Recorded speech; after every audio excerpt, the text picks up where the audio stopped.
Welcome to Bonn Park. I'm Sara Geidlinger. And I'm Marshall Ward. Marshall, I know you're a huge fan of the St. Jacobs Farmers Market. I love the vibe there, with hundreds of local growers, farmers, butchers, buskers, and small business owners, all in one bustling place. Same here. We're not the only ones. So many people have fond feelings about that market. That's why Bonn Park is doing a special 3-episode series on the St. Jacobs Farmers Market, a gathering place and community tradition for 50 years and the largest year-round farmers market in Canada. I'm really excited about this. There are so many stories to tell at a place like the market. And we're going to take listeners on a little audio tour of that special place to meet the people who make it tick. That's right. We talked to the past and present owners of the market, vendors, staff, and other fascinating characters. Visiting markets has been tough during the pandemic. The St. Jacobs Farmers Market is open Thursday and Saturday all year and Tuesdays in the summer. There are over 300 vendors that rely on the market to sell their offerings, and we hope after hearing this series, people will be inspired to plan a return trip back to the market with their family or friends. We hope you enjoyed this first episode on our 3-part market series. Welcome to Bonn Park. Welcome to Bonn Park. Welcome to Bonn Park. Welcome to Bonn Park. Welcome to Bonn Park.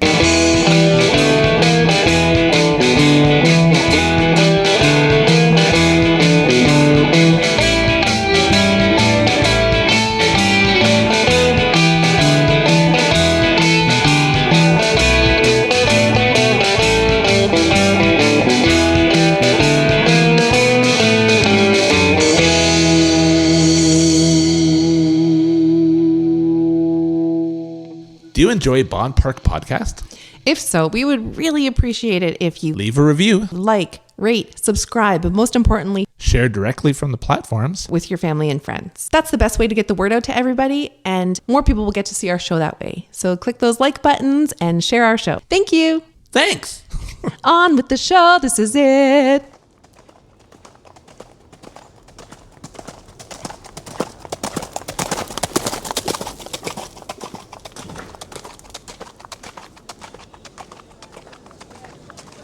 Good morning. Welcome to St. Jacobs Farmers Market this morning. It's a bright sunny day.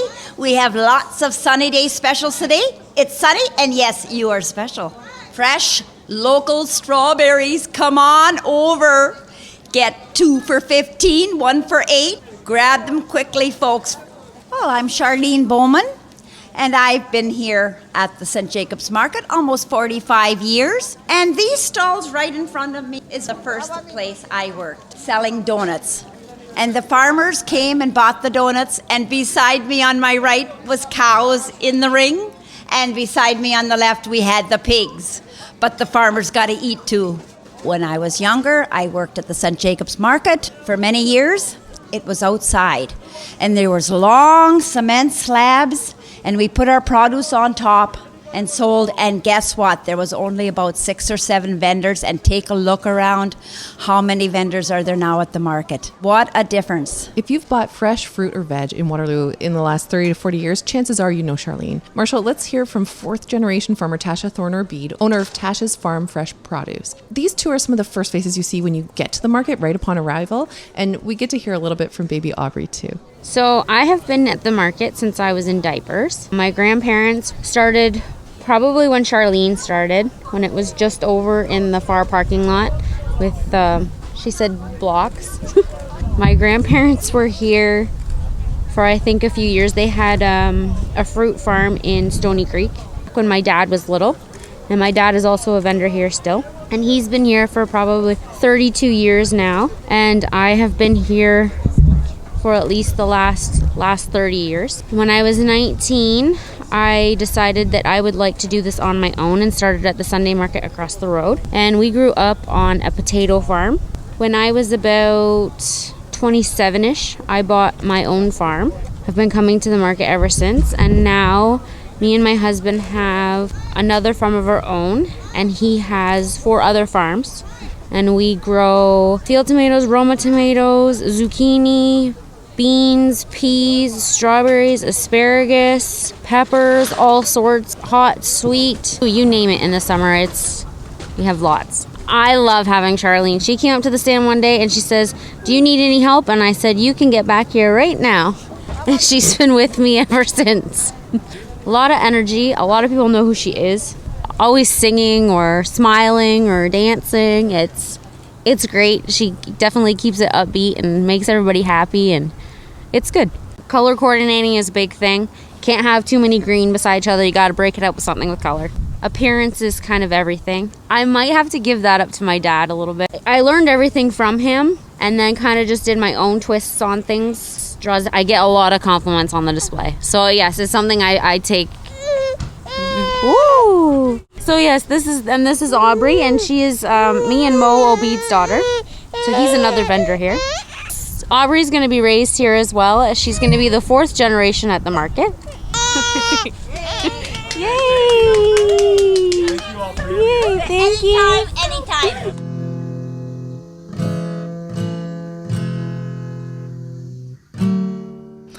So I am Amanda Runstedler. I am the Assistant Market Manager for the St. Jacobs Farmers Market.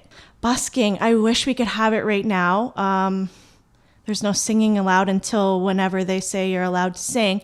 But in normal times, if you wanted to be a busker, you could come to the market office on any market day, so Thursday, Saturday, and then Tuesdays in the summer. You line up at 8:30. That's when we do the draw for busking, and then it kind of is in 2-hour time slots. So we've got 3 2-hour time slots from 9 to 11, 11 to 1, and 1 to 3. So then you have, I think there's 10 blue circles out there that you can stand in and do your busking for the day. It's basically like a lottery draw. So whoever's lined up at 8:30 picks a number from a bag. They tell me which time slot they're looking for, which space they want for that time slot, and they pay $10 per 2-hour time slot. And so you could play for up to like 6 hours a day, which is great. But eventually we would like to get back to doing that. We just can't right now, but it makes such a difference to the market atmosphere. Like, it is so cool to walk around and see all these local, musically talented people showing their love for music. It's great. It adds such a great aspect to the market atmosphere.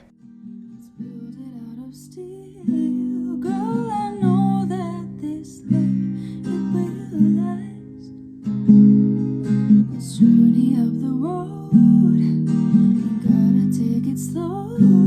You know that I don't want no one else. Hello everyone, if we haven't met yet, my name is Paige Warner and I am a singer-songwriter and recording artist, so KW is definitely my home and my heart. So my first time busking at the St. Jacobs Market, I remember being so nervous that I think I pushed it off for at least 3 weeks. I didn't really perform that much yet, and I had only really sung for my family and maybe some friends. So I definitely was quite nervous about the experience, but I finally got the guts to go. One Saturday morning, my aunt drove me there, and I stood in line and I signed up for my 1-hour time slot. And I went and found my little blue painted circle and set up my guitar and my folding stand and my big binder that really only had 10 songs because I didn't really know how to play all the chords yet on guitar. So I just found songs that I could remember and could play.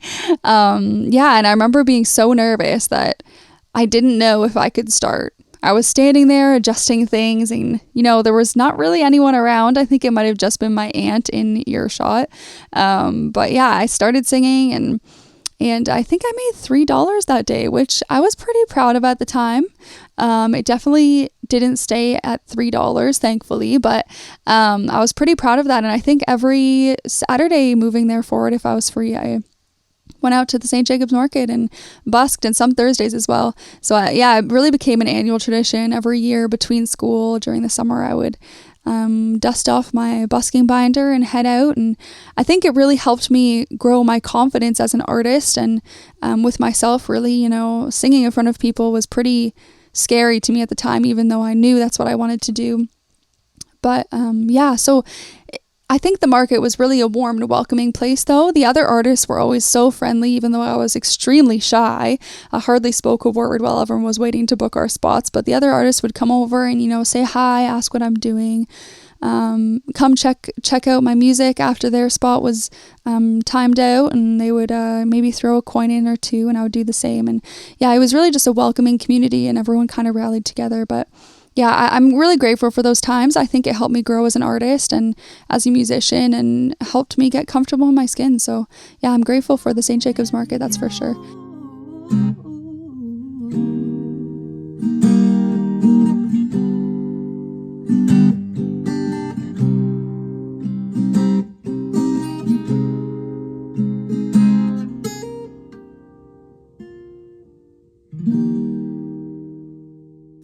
I'll never forget the first time I heard Paige Warner busking at the market. My family was there on a big, busy Saturday morning. It was bright and sunny, and I could hear this voice just soaring over the market crowd. It was so beautiful, and as we got closer, there was Paige. She was, I guess, in her late teens, and they had a whole crowd around her watching and listening, and we were just all so captivated by her. What I love about the buskers, Marshall, is that's one of the first sounds that you hear as you're walking in on market day. As a longtime visitor at the market, I thought I had some really good sense of the timeline and the history of the market, but I realized when we sat down with founder Ross Shonson, his daughter Sheila, that I just know a little bit.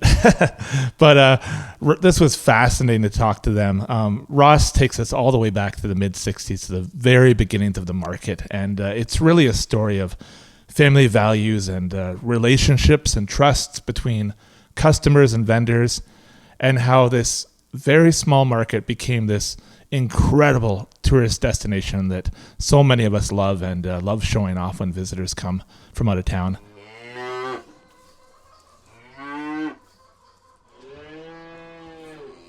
The St. Jacobs Farmers Market, as I showed you by a picture, actually the idea of a market, and this was more of a seasonal type of thing, which there are lots of seasonal markets, would have started back on Victoria Street.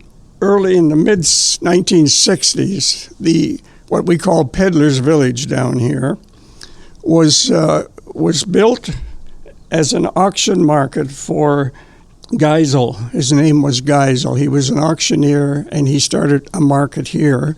So there was one in Kitchener on Victoria Street. There was one up here, just a small market. I'm talking now an auction market where you're selling cattle.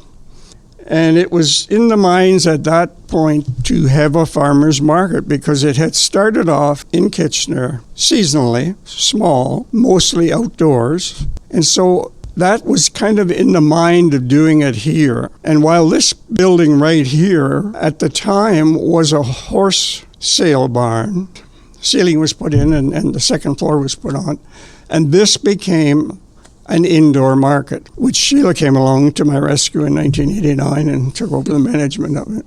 In 89, Saturday was a struggle. We had trouble getting customers, getting vendors to come. I remember Thursdays, like he said, was no problem.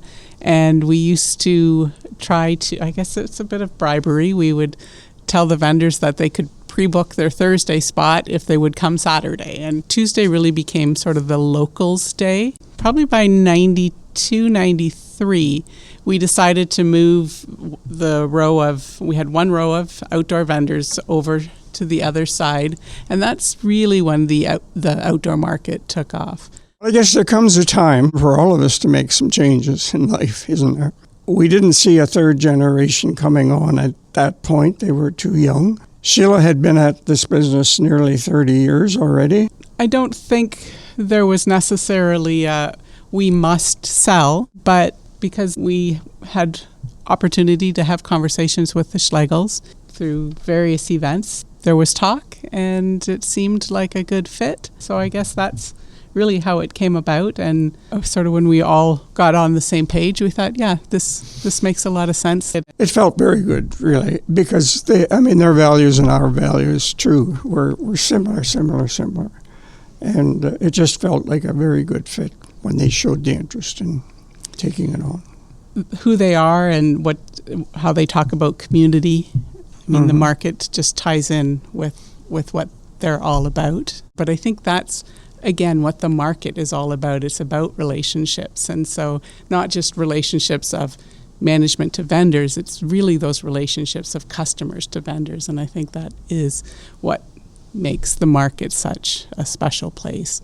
I think part of our history also includes the Mennonite. And in the early years, you were approached by the local Mennonite church to try and this wasn't necessarily for the market, but in doing the Mennonite story, and just a way to be able to have the tourists come and meet and interact with the Mennonites.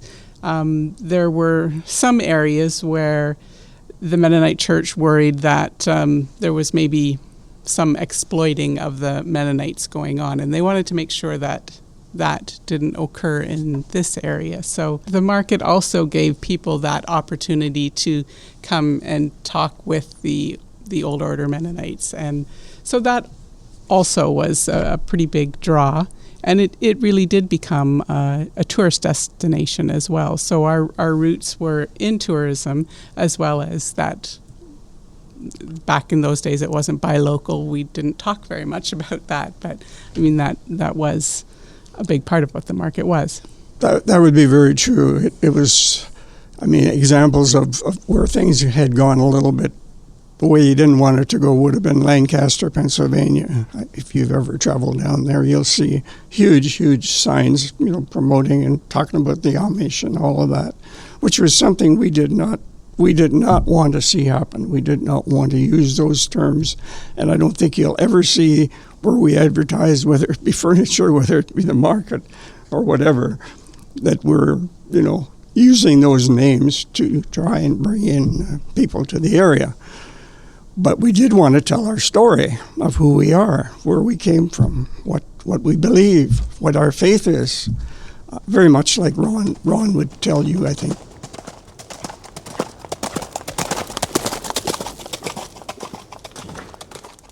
As excited as we were to speak to Ross and Sheila Shantz, we were equally excited to chat with Ron Schlegel, who was so kind and generous to sit down with us. What he talks about the common roots. I had no idea, but the history of those two families actually goes back centuries to Europe.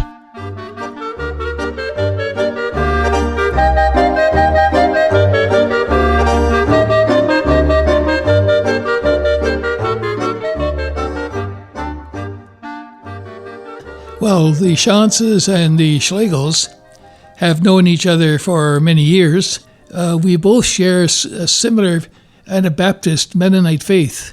Both the Shantzes and the Schlegels' history goes back to Europe, to an area called Alsace-Lorraine. Anabaptists, which meant you get baptized again, movement started in the 1500s in Switzerland. And there was a lot of persecution because of their certain beliefs. For example, pacifism and not going to war. They were started by a monk, a Dutch monk called Menno Simons, hence the name Mennonite. And in 1635, they fled by foot across the mountains and the valleys from south of Bern to into France. There's an area called Alsace-Lorraine that was between France and Germany. It went back and forth between those two countries over the course of several centuries. But it was from that location, from Alsace-Lorraine, then that we had migrations occur across the Atlantic to North America. Many of the first ones went to Lancaster, Pennsylvania. And if you go down to Lancaster now, you'll see a lot of Mennonites and varieties of Mennonites, the Old Order, the Amish. And so the Shantzes migrated then from Alsace-Lorraine to Pennsylvania. And then they came from Pennsylvania up to Waterloo County in the famous Conestoga wagon in very early 1800s. Our ancestors came from Alsace-Lorraine, but they migrated directly to Waterloo County. So there is that common identity in terms of faith and also our history. My earliest memory of the market goes back to my early teens, and I remember it just felt so big and so vast. It might as well have been Canada's Wonderland. It just felt endless. And though I'm quite familiar with it now after all these decades, and I know where my favorite vendors are and where I want to go, it still feels so big, and I marvel at just how it stayed so beautiful and has maintained its integrity. Marshall, my earliest memory is my grandparents taking me to the stockyards and watching that auction process. And then, of course, as Rob Foreman tells us later, the bulk cookies that you could buy over in that area. I was a big cookie fan in those days. And in speaking with Ron, something that really resonated with me was he speaks of opportunities. And that's what the market has meant to me over all these years. I can see how the people who started the market, those founders, provided opportunities. I've always admired the courage it takes to start something new, and that's what those founders did who started the market. All these family-run small businesses along the way, I think about the opportunities the market has provided people over all these decades, and that's what really resonates with me, is the idea of people who take these opportunities and they run with the ball, and they then are able to open doors for other people and support them. That's what the market for me has always been about. Yeah, Marshall, we get to hear a lot about those opportunities when we'll hear from our vendors a little later on. But right now, let's hear Ron's earliest memories of the market. The earliest memory would be when the stockyards existed out on Frederick Street. But I married a girl whose father was a farmer, prominent farmer, on the west side of Kitchener. And he was in the business of hay and straw, making hay and straw in the summertime and then marketing it out in all year round, actually. One of his accounts was the Kitchener Stockyards. And so my earliest recollection was going along with my father-in-law to deliver loads of hay. Of course, he put me to work. And that was before they amalgamated and became the Kitchener-Waterloo Stockyards out at St. Jacobs. The market is an opportunity to build community on an even broader scale, national scale, if you will, in that it's a national asset in many ways, the St. Jacobs Farmers Market. So an opportunity to build community on a broader scale, and also reflecting some of the new urbanism principles, and we'd like to develop it further, reflecting new urbanism, but it has that opportunity. Sarah, I think Ross and Sheila Shantz, along with Ron Schlegel, did a great job of giving us a history of the farmers market and the growth over the years. We're going to be chatting with some of the vendors, and I think what you'll hear is, as we met them, there's this running thread through our conversations, and that comes up over and over again. The first one is family values and integrity and community. How much they value their customers, how much they value the spirit of the market and the traditions. Also, I think there's a running value of quality. They really want to deliver a quality product to the customer. Yeah, that certainly comes across loud and clear. Marshall, do you have a route? I have a certain route that I go on. When I hit the market, I know what I want to get. I know what I want to check out along the way. And even with the new protocols, I can get that route done. Can you? I can. It actually has to do with weight. So I carry one of those bags on wheels, and I know I'm going to be picking up some Honeycrisp apples, which need to go on the bottom of the bag. So I actually go hit up the vendors from, heaviest to lightest.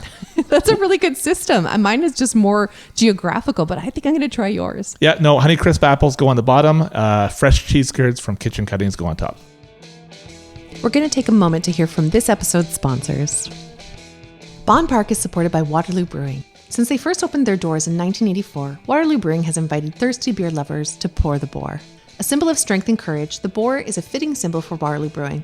The company is not only Ontario's first craft brewer, in operation decades before the current microbrew trend, but it is also the largest. To pour the boar is to taste an Ontario brewing tradition that is always evolving. The core recipes on which they built their success remain the same, using only fresh and simple ingredients. Waterloo Brewing's balanced quality beers like their traditional IPA, dark amber, and craft lager were created to be enjoyed year-round. Perfect for sweltering summers, their crisp and refreshing fruit radlers have been wildly popular. These drinks blend craft lager with real fruit juice to create sweet and punchy flavors like watermelon, tart cherry, raspberry pineapple, and Waterloo Brewing's award-winning grapefruit. Waterloo Brewing's beer store is located at 400 Bingaman Centre Drive in Kitchener, or visit them online for free local board-to-door home delivery at waterloobrewing.com. Whether you've been pouring the boar since 1984 or you've never poured the boar before, Waterloo Brewing has your perfect pour in store. We are supported by Olive Divine. Located in the main building of the St. Jacobs Farmers Market, Olive Divine has fine olive oil and aged balsamic vinegar to please any palate. Their signature is a cold-pressed garlic fusion 100% extra virgin olive oil made with Kornacki olives from Kalamata, an old family recipe. You can really taste the tradition and care. Olive Divine carries a line of balsamic reductions in delicious flavors like strawberry, fig, basil, and truffle. Want to try something new? Chances are you've never tasted a vinegar like Messino's balsamic with honey. There's so much more at Olive Divine. All of it fresh, high quality, family and infused with true Greek tradition. Once you've tried the good stuff, you won't go back. Check out Olive Divine at the St. Jacobs Farmers Market Thursdays and Saturdays and Tuesdays in the summer. We are supported by Wicked Smart Hot Sauce. Want to take a trip to tropical Trinidad? Your taste buds will transport you there with one taste of Wicked Smart's fresh, handmade sauces. Trinidad native Ifoma Smart grew up watching his grandmother's aunts and uncles concoct sauces. Now he puts that generational tradition into every bottle of Wicked Smart hot sauce. The mildest of Wicked Smart sauces, relatively speaking, is Soca, a delicious blend of fresh organic peaches, limes, and habanero. It's the perfect hot sauce for people who want the fruity sweet heat on pizza, but perpetually lose the pineapple versus no pineapple debate. I'm team pineapple, by the way. Want to feel the heat like a Trinidadian? Try the Scorching Calypso, made with a blend of Carolina Reaper and Scotch bonnet peppers. It's fiery and flavorful. Bring the islands to your table with Wicked Smart Hot Sauce. It's sunshine in a bottle. Make a Wicked Smart decision and visit wickedsmarthotsauce.com, follow them on social media, or find Wicked Smart Hot Sauce at Central Fresh Market, Brady's Meat and Deli, Cottle's Catch Seafood, Innocente Brewing Company, Dutchies, and other specialty food shops. And now back to the show. Let's stop by and visit Robert Foreman at 100 Mile Produce. He's a fifth-generation farmer. Everything he sells comes within a 27-kilometer radius of his 24-acre farm in Belgrave, where Foreman deals exclusively with Amish and Mennonite farmers. And when I think about Robert, I think about how he was so ahead of his time working with neighboring farmers and bringing their seasonal produce to the market. Their booth is always so striking with gorgeous colors and beautiful produce that we always stock up on. Marshall, you're right. Robert was ahead of his time with the hyper-local trend. And what I loved when we were talking to him is how passionate and humble he is about this work that they do. They're not trying to go big. They're just trying to do a good job and bring fresh food to people. $2 for $5 on our asparagus, our fresh cut Ontario asparagus, 2 bunches for $5. Come and get it. Hi, my name is Robert Foreman. I'm from 100 Mile Produce. Okay, my earliest memories of coming to the farmer market would be out in the front parking lot where the market used to be. In fact, I believe it was gravel, and we were growing cucumbers for Bix pickles, and we had a small contract, and somehow my dad figured out that we could sell them retail for, I think it was like 10 times what we were getting paid by Bix for. So we would load up the pickup truck and come down and do that on Saturdays, and then from there, Dad started putting a little bit of sweet corn out, and we'd bring that with the cucumbers. So those are my earliest memories. I remember having fun going to look at the cattle at the stockyards, and there used to be a place selling bulk cookies by like big boxes in the other side of the building, but all of that's changed now. It's not there. So yeah, 100 Mile Produce. We're located up in Belgrave, Ontario, which is just south of Wingham. We're right on Highway 4. I've been there since 1999.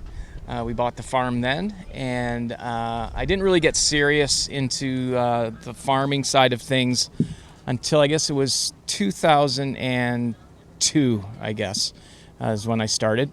And started out same sort of way as my dad was doing it. I had sweet corn, we grew some pumpkins, we tried cucumbers, I had some beets, zucchini, and I was a one-man show, and it was a little bit of a disaster, to be honest with you. At that time, I'd been there 3 years, so I started to get to know my neighbors more and realized that I was surrounded by like-minded people farming small, but they happened to be Amish and Mennonite. And over the next few years, I developed relationships with specific families, and it's sort of organically grown from there, so that when you're shopping with us here, you're not only supporting me, but you're supporting potentially in mid-season up to 20-25 different family farms. So yeah, we make a plan. It's not a formal contract. We make a plan in the winter, and we for each family doing a certain crop. And once folks have done it a year or two, there's very little management going on. These guys are pros. They know what they're doing. It maybe even more than I do in some regards. Can I help anyone? There you are. Thank you. We focus on being hyper fresh. So like when you buy it here today, it was picked yesterday. And we do that by limiting the amount we put out. We don't get greedy. So we fit as much as we can in the 2 trucks. We bring it, we sell it, and that's that. So you're never going to see us here with a big transport truck. I've, by choice, have limited the size of my coolers. when I close the door on a Friday night, they're jammed to the rafters and to the door. Yeah, I could get a bigger cooler, but then I'd put more in and potentially wouldn't be able to sell it, and then you're selling stuff the next market that isn't fresh. So we've intentionally limited our size somewhat, foolishly or not, but everybody's able to make a living from what we're doing, so we're going to keep it the way we're doing it. Sarah, when we talk about opportunities in this podcast, I think about how I jumped at the opportunity to take a guided tour of Charles Quality Meats farm on Wilby Road on this beautiful sunny afternoon. I've always had such a keen interest in animal welfare science, and I really appreciate their chemical-free, hormone-free, and drug-free approach to raising livestock. We're going to hear from Sam Labruto of Charles Quality Meats here. My favorite part of what he has to say is the story of how his father came here and what he built. What I really took away from it too is showing again how our area in the Waterloo region, somebody gave Charles an opportunity and that family took it and ran with it. My father was born in Sicily in 1935, and then when he became a young man, he decided to come to Canada. A lot of his friends went to the U.S., but he decided to come to Canada. He landed in Montreal, and then he had to take a train ride, and he was supposed to land in Winnipeg, but he got tired of the train ride and asked if there was if anyone knew any Italians in New Hamburg, because that was the town that they were going to stop off next. And one guy says, yeah, there's some people from Rakamuto, which is a town right beside ours. And he got off. It was about 3 o'clock in the morning. He didn't know anybody. He was tired, so he fell asleep under a chair at the station. And about 5 o'clock, Salvatore Vitello, he was taking a walk at 5 in the morning. And he seen my dad, asked him who he was. He says, come with me. And he took him in and gave him shelter, food, and then found him a job at Classen Bronze in New Hamburg. And that's how my dad started. My dad stayed here for about a year. He liked it. Went back to Sicily, married my mom, left my mom in Sicily, came back here, got the apartment ready for her on Peter Street in Kitchener, and that's where I was born. Then when the apartment was ready, my mom came over, and then he sponsored all my aunts and uncles to come over. While on the farm at Charles Quality Meats, I learned so much about how their idea of you are what you eat, and the same goes for animals. So if you give them good feed and good hay, then they become better quality animals. And I was just fascinated to see how they created this scientific concoction that include mixed greens, molasses, cracked corn, whole corn, and a touch of soybean. And I learned so much seeing this for myself firsthand. We've actually produced a feed in 1978. It's close to a horse ration feed without the copper. And the copper, lambs can't digest it. They'll make them go jaundice. And now that feed has been used throughout Ontario. It has a molasses and makes the lambs taste better. And they'll eat more feed because of it. As long as it's on they've got to have the right amount of minerals and grains in their diets and a lot of hay in their diets. And that's what we do. And that's what my dad taught us. In Sicily, he was a professional shepherd. It's old school farming. We never knew about hormones or chemicals to put into feed. So why would you do that? Animals don't need that. If you feed them right and treat them right, they'll grow really well on the grains and the hay that you provide. And that's still the way we do it. We've never changed it. Why ruin a good thing? Customers like what we do, and we keep doing it for 45 years. Yeah, my younger brothers, but I look the youngest. I have two brothers, Peter, which is the youngest, and then Tony, the middle, and I'm the oldest. It's been growing and learning and doing all sorts of different things on the farm. The jobs are raising animals. Now that we've got it clarified, the production on the slaughterhouse and markets. What we produce is food that we feed our own families, and we can take that product and feed it to anybody. We know that it's a great product. We have meat and that people are selling at organic stores We can't use that word organic, but we're better than organic. It's just paperwork. We've got piles of paperwork with the inspection, and that's enough. That's what we do. The integrity is in our name. When you see the word Charles Quality Meats, you know it's premium. What I really admire about Charles Quality Meats is how they're a small family-run business, and that really has been key to their success. It's evident, speaking with Sam, that they could have gotten bigger, but it would have compromised their quality control. And they made a decision a long time ago that they're not going to do volume, but rather quality. And I think one of my favorite memories of visiting Charles Quality Meats on their farm was I remember leaving, and I saw this dark navy 1994 Cadillac parked at the entrance, and it was there I had the opportunity to chat with Charles as I was about to go, and it was evident how much he loved that car. In speaking with Charles, I learned that it was a 60th birthday present that he got. So I love classic cars, Marshall. Yeah, and this one was a beauty. I remember Charles said to me, he goes, "That was my dream."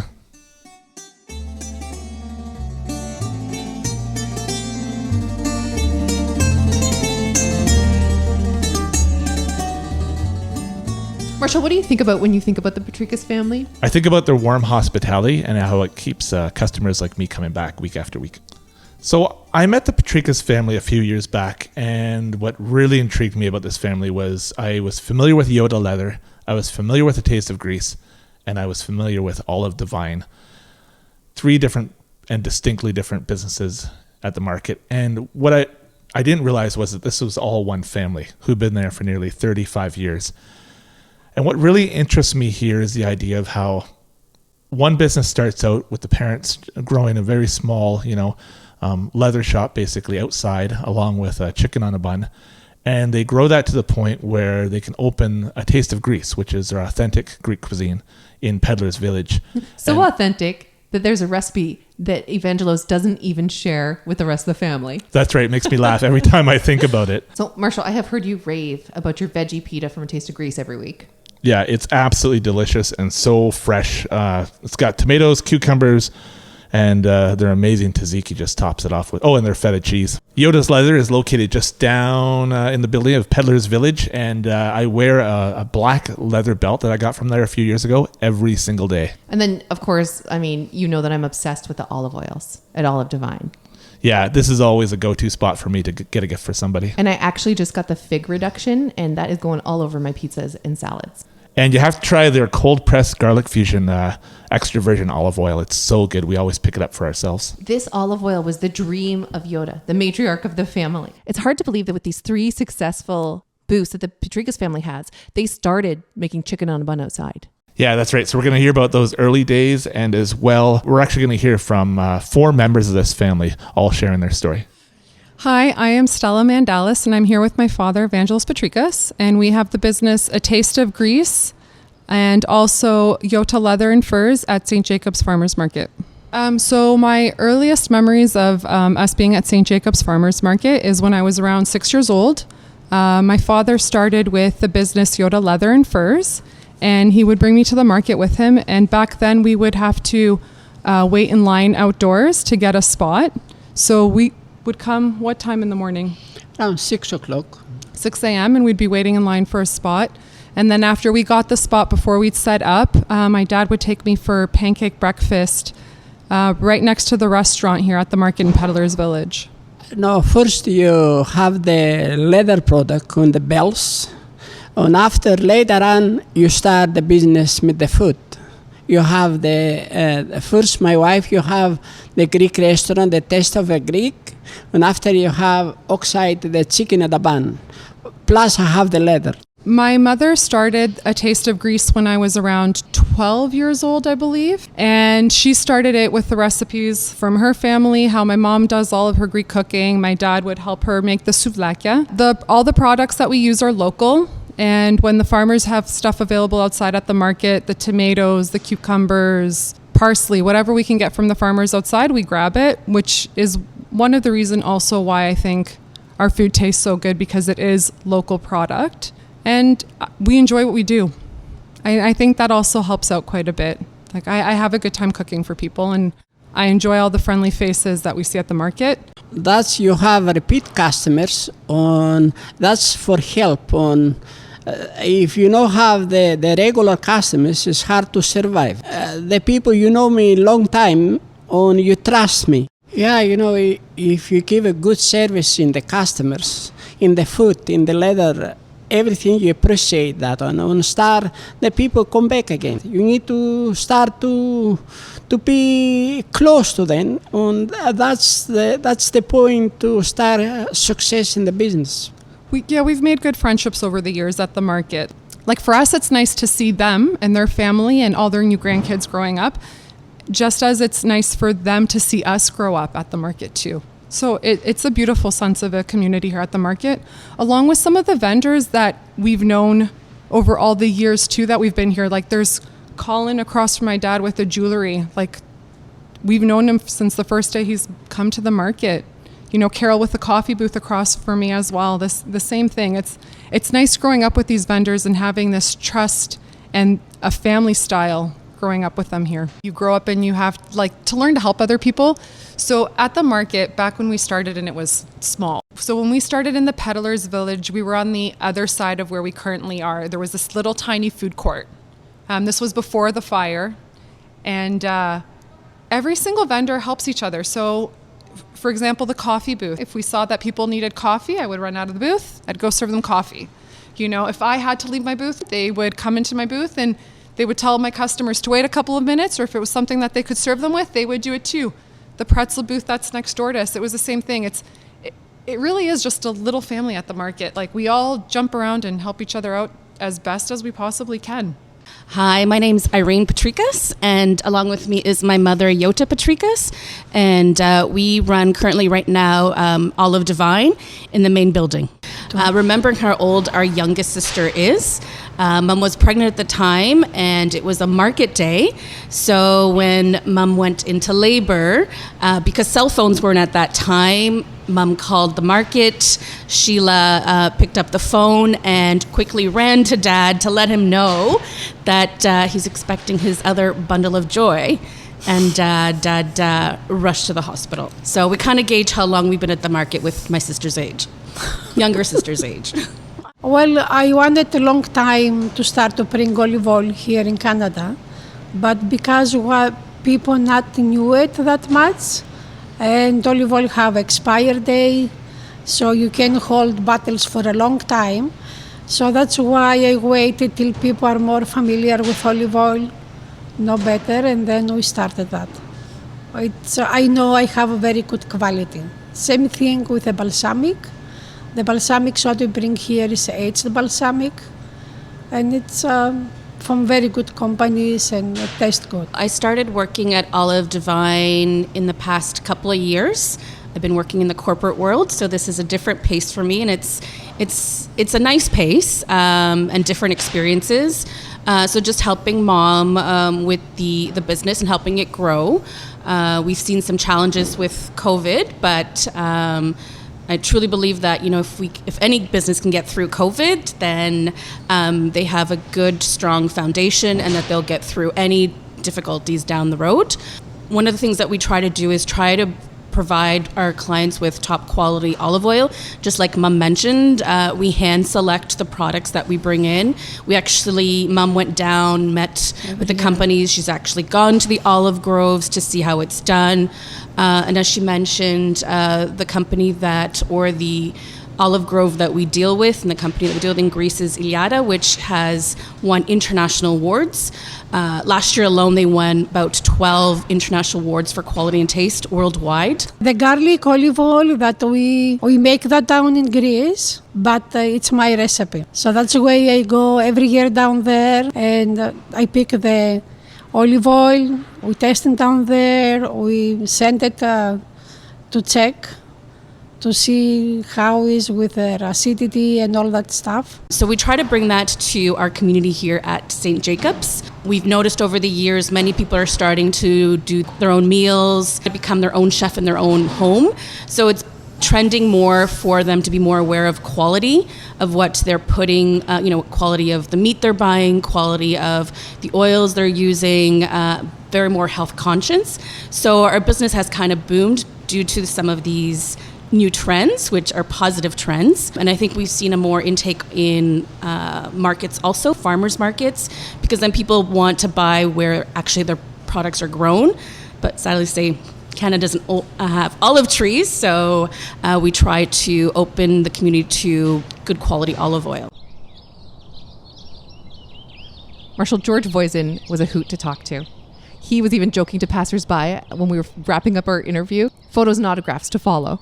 Yeah, George is a lot of fun. I had a great time. I spent a whole day on his 250-acre farm one time in Formosa, Ontario. And I guess they're celebrating 32 years now at the market, and I learned so much. We always make his booth a destination as well. We pick up cucumbers, beans, beets, garlic, asparagus, strawberries, and so much more. I love that George tells us farming for him was a way that his dad kept him out of trouble, that the kids were made to grow cucumbers, and that was sort of their hobby and the way to keep the kids busy. I remember George once telling me about how they do something like 700 bushels of cucumbers picked every week in a growing season. And something I've learned from speaking to George over the years is just how solidarity, continuity, and commitment is really key to their success after all these decades. Yes, I'm George Voisin from Voisin Family Farms. Well, we first started out back in 1990. We started just on a small scale, bringing here just the back of a pickup truck, and we just grew every year since then. And we've been now here this is our 32nd year at the market. My dad, he was a dairy farmer. We also grew cucumbers in the summertime for extra money we had a large family. So we had to give us something to do in the middle of summer instead of getting in trouble. We went and grew cucumbers on a large scale. We always had a home garden, but never on a big scale, the home garden. And from there, my brother decided one year that maybe we should go and try the St. Jacobs Market and we started with a pickup truck, just some cucumbers, and grew some small amounts of beans, pumpkins, and peas, and a few other items. And we started out the first year, we only went 8 weeks, basically, and then after that we extended our season. My brother decided at that time that he no longer wanted to do vegetables. He was going a different path with maple syrup. I enjoyed the vegetables, so I continued on doing vegetables up to this date. It was okay, but like I said, that was just our summer thing. It just seemed to be just what we did all the time. And we decided we want to sell directly to the customers instead of through the plant. We run a farm. Right now there's 250 acres, but we put about 100 acres into fresh market produce. The rest of the land is rotated into cash crop. My son-in-law looks after that part of the land that I don't need, and we rotate their crops. And just to go and have that, so you get away from disease and weeds and stuff like that. Well, the reason to rotate crops is one of two things. The most important is that certain nutrients are taken out of the soil from certain crops, and other ones seem to go and put those nutrients back in. So anything that's a heavy feeder, like cucumbers, corn, and onions and stuff like that, need to be rotated into a crop, say like a legume crop, that beans, peas, that actually add nitrogen back into the soil. So you get away from both nutrient deficiencies plus it also fertilizer and stuff like that. So you limit the amount of fertilizer you have to put on and sprays. Marshall, the last time our families ran into each other, weren't we in front of the Romanoli farm stand? We were. I remember because we were picking up some of their sour cherries along with their sweet cherries. And I've always said Romanoli has the best peaches and nectarines. Oh, no kidding. Let's hear from Irene. Hi, my name is Irene Romanoli, and I'm from Romanoli Farms. Well, we've been here since our parents have started it. I think it was in 75. The farm actually started in 1919, Romanoli Farms did, in Niagara, and it was passed down generations. So we purchased the farm from the family, and we're continuing to run it and continue to come up to St. Jacobs Farmers Market. Marshall, what a journey this has been. talking to all of these vendors, learning the history of the market. I'm so excited to round this up, hearing from Ron Caudle, the codfather himself of Caudle's Catch. For decades now, they've been vendors at the market. And in speaking with Ron, it's so evident that they truly value the wholesome, welcoming environment of the farmers market. It's such a great fit, Caudle's Catch in the market. What I kind of love too is that we also hear about how the whole family has worked at the market. Yeah, in fact, a lot of people have thought that the parents were the owners, but no, it's Ron Caudle. Hi, I'm Ron Caudle, the codfather from Caudle's Catch Seafood. You know, in most cases, you don't have to reinvent the wheel. If you look at the successes somewhere else in the world, somebody's probably come up with a really great idea. And I'm always doing that whenever we look at anything seafood or any, marketing or online opportunities. I always Google around the world, say, hey, what the guys doing in Belgium or Japan right? And you usually find a really good story and a really good idea. So I'm originally from Halifax. I came to Kitchener in 1981 in retail management. And every time I went back home, I had to bring back lobster and salmon for people. And ironically, I had to call my mom to find out how to cook a lobster because I didn't know how to cook lobster at the time. I was in retail management. So that's where the idea of the seafood business came from was people kept asking me about seafood. They thought because I was from Halifax, a blue noser, that I would be an expert on seafood. Turns out I wasn't, and now I am. The early days of Caudle's Catch, we started in 1981, April 4th, on my mother's birthday, so I would never forget my mom's birthday, although I have, I think, once in the last 50 years. But we started in 1981, and it was really scary. A lot of negativity from people saying, really, you're going to walk away from retail management and start a seafood store?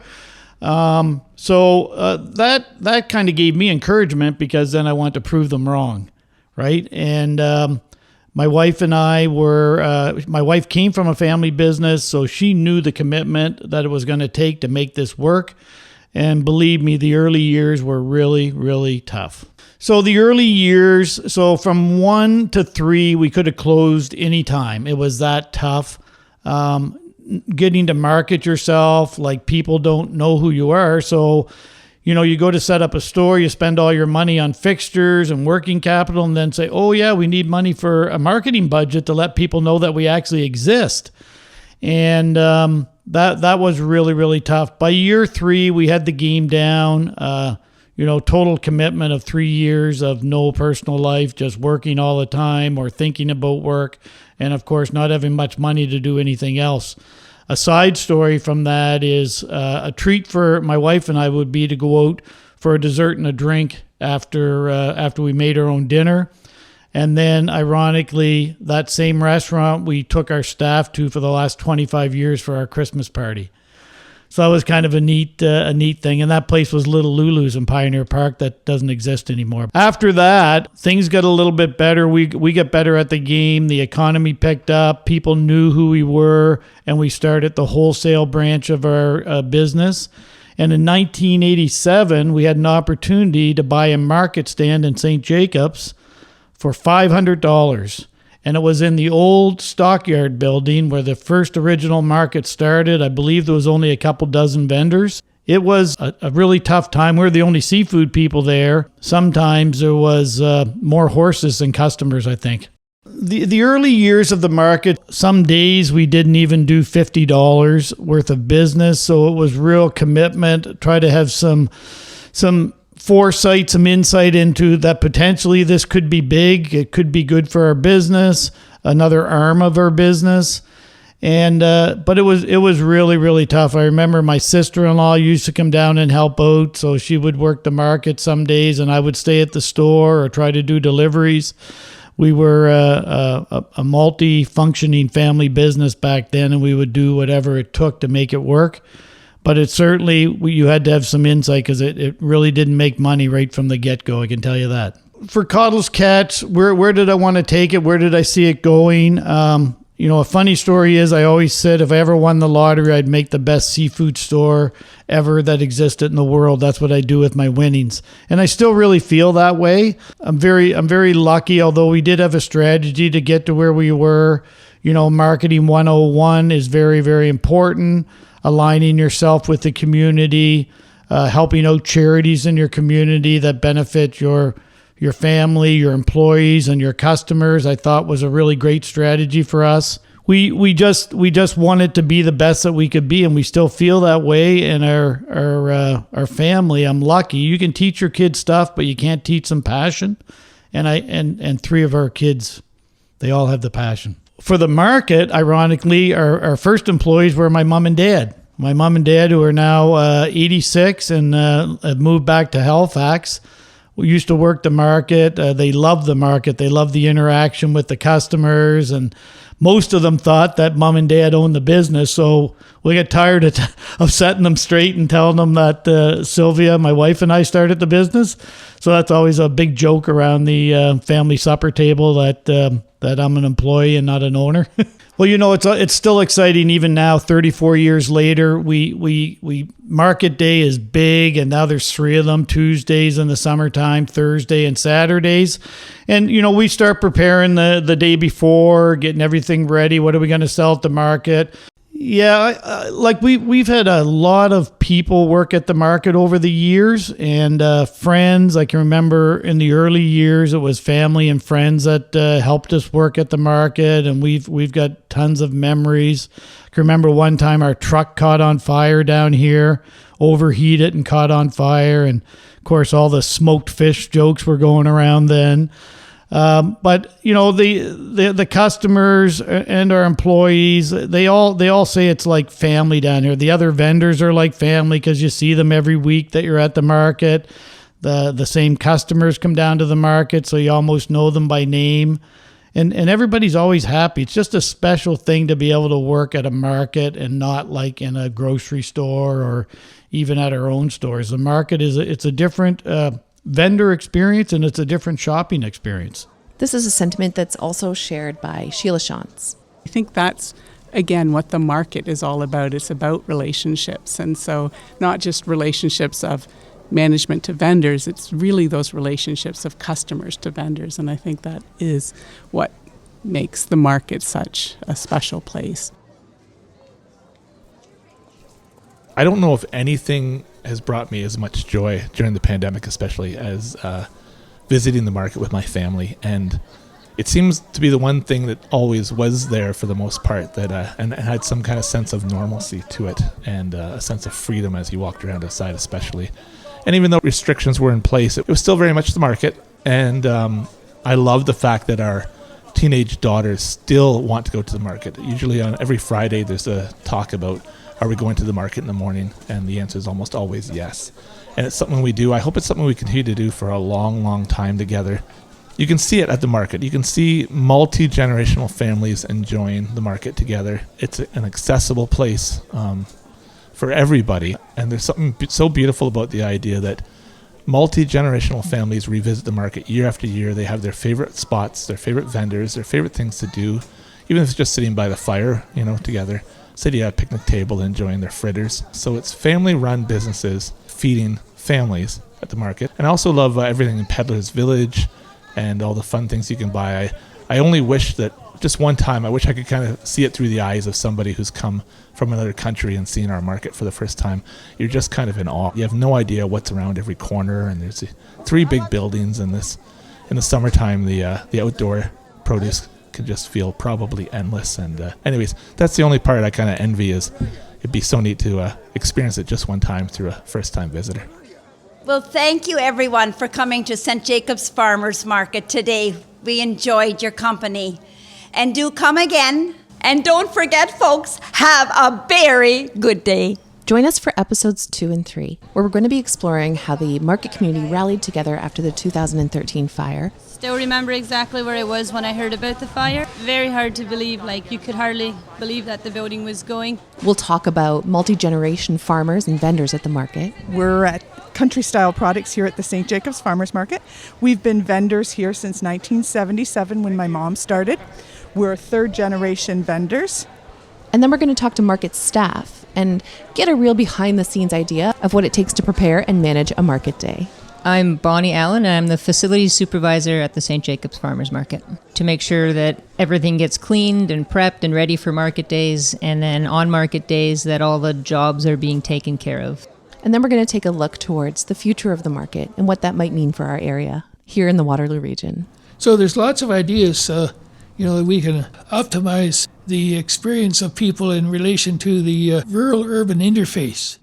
Hey all, thanks for meeting us in Bonn Park. We hope you enjoyed this first part of our 3-episode series on the St. Jacobs Farmers Market in Waterloo, Ontario. Be sure to check out parts 2 and 3. And remember to like, rate, and subscribe to Bonn Park.